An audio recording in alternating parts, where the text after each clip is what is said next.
Welcome to Bible Study with Fred. I'm in Proverbs 28, verse 2 today. For the transgression of a land many are the princes thereof, but by a man of understanding and knowledge the state thereof shall be prolonged. Now many leaders over time destroy a country by their stupidity and pride. Over time, successive leaders will, through pride, corruption, and greed, fritter away a nation's wealth, or in one or more poorly thought out wars, reduce a nation to poverty and helplessness. One of the stated strategies of the communist governments of the Soviet Union and Red China was to engage the United States in as many brush fire wars as possible to bankrupt and demoralize the country. One of the actions of many of our presidents after Eisenhower has been to get involved in as many brush fire wars as possible to justify some geopolitical agenda or policy. We are a bankrupt nation just as many others, so tell me, if you can, who was the enemy? The ones who wanted to harm us or the ones who did? It would take a great leader, godly, moral, with an understanding of the realities of world politics, to turn our nation to a steady and sane course. Notice I did not say, quote, turn our nation back, because we've never been on a sane course. Things got out of hand very early in our nation's founding.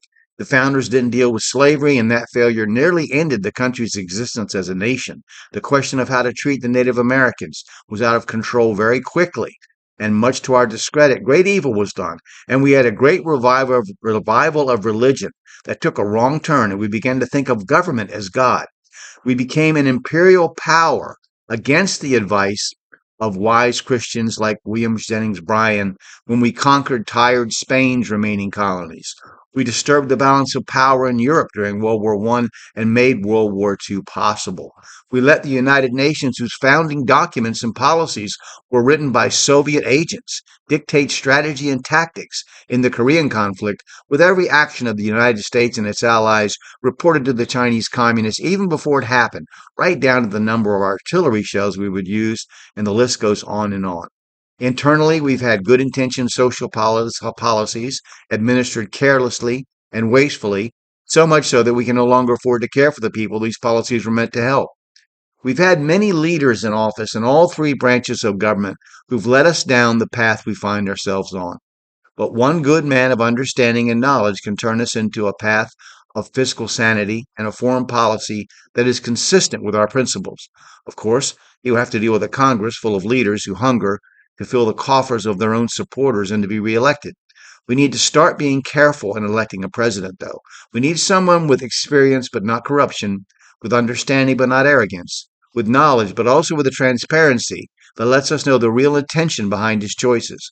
We need a man who loves Jesus Christ but does not respect political religion in the least, who desires to be a competent and honest leader of our country, but not a Messiah or the national pastor. Look down the list of the kings of Israel and Judah and see how each one added his own bit of leadership to put the kingdoms in the position of receiving God's judgment. Read the account of each one's reign carefully, and you will see a pattern of disobedience to God's commands for them, very clearly laid out and very simple to understand in the law given to Moses.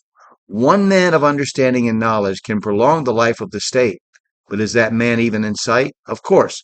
It's hard to find a leader that has qualities that the American people themselves don't have.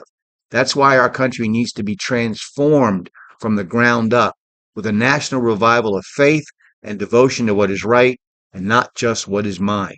America will never let good leaders until America gets right with God. It should not be, quote, God bless America on the portable sign along the road, but it should say, America, bless God.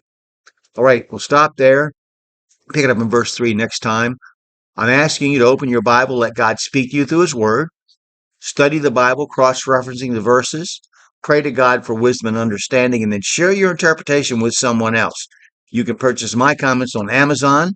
You can read them on blogger.com. I'll post the links below.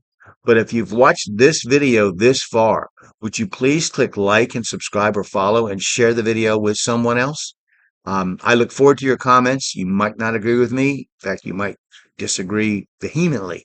But I look forward to seeing what you have to say. Thank you.